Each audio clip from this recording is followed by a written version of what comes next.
Well, good morning. Well, this morning, I got something a little different for you. I'm going to teach you how to train fleas. Zig Ziglar, a super salesman and a Christian author and speaker, told in one of his books of how to train fleas. Most everyone would ask him, why in the world would you want to learn to train fleas? And his response was, if you can train a flea, you can train anyone. And I believe that. Zig was excellent. The way you train a flea is you take a flea and you put him in a jar, a short jar.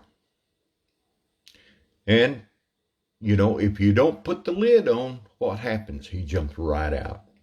But if you put a lid on, that flea, he keeps on hitting that lid. And he's got to feel it. It's got to hurt a little bit. So consequently, a flea's going to jump. So he doesn't jump as high. He doesn't jump as high because he don't want to feel that.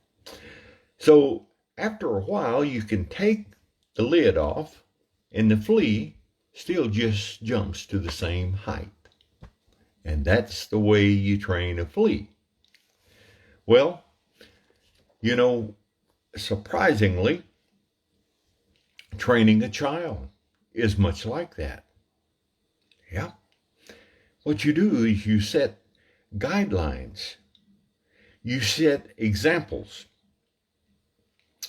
Most children mimic their parents. I remember our boys, they would, I'd take off my old work boots, and the first thing you know, they're crawling in them work boots, and they're trying to walk in them. They're trying to be like Daddy, trying to walk in them.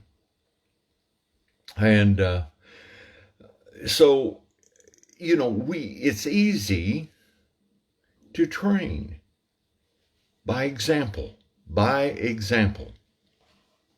Proverbs 22:6 tells us, train up a child in the ways he should go, and when he is old, he will not depart from it. The Bible is another training tool. Did you know that? Yeah. Your children will watch you read your Bible. They will listen as you read your Bible. Many times they would crawl up in your lap as you're reading the Bible. They would hear Mom and Dad pray. So consequently, they would bow their heads also. And we would teach them little prayers that they could remember. Things like that you don't depart from. Even as adults, we watch others. Our neighbors are watching to see how you act and react to different situations. You may not realize that, but they do. Many times people are watching you that you're not even aware of.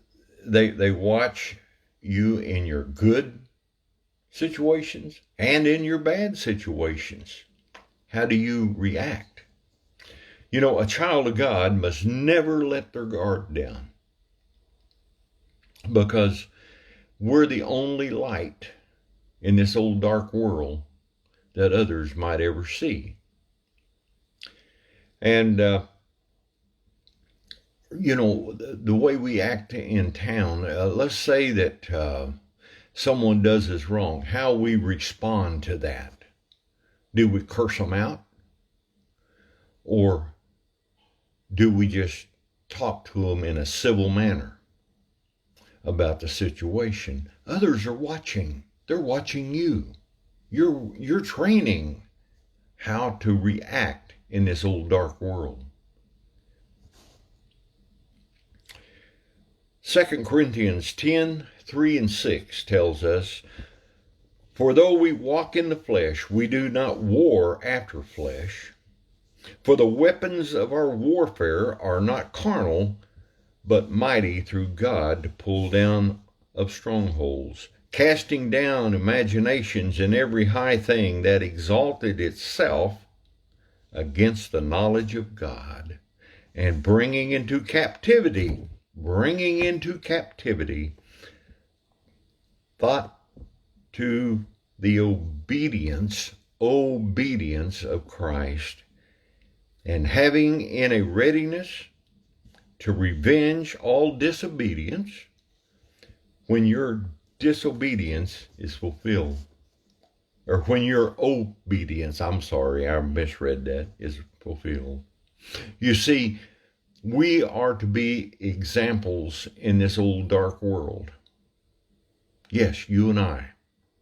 We're supposed to be the light that shines in darkness, that others may see and follow Jesus.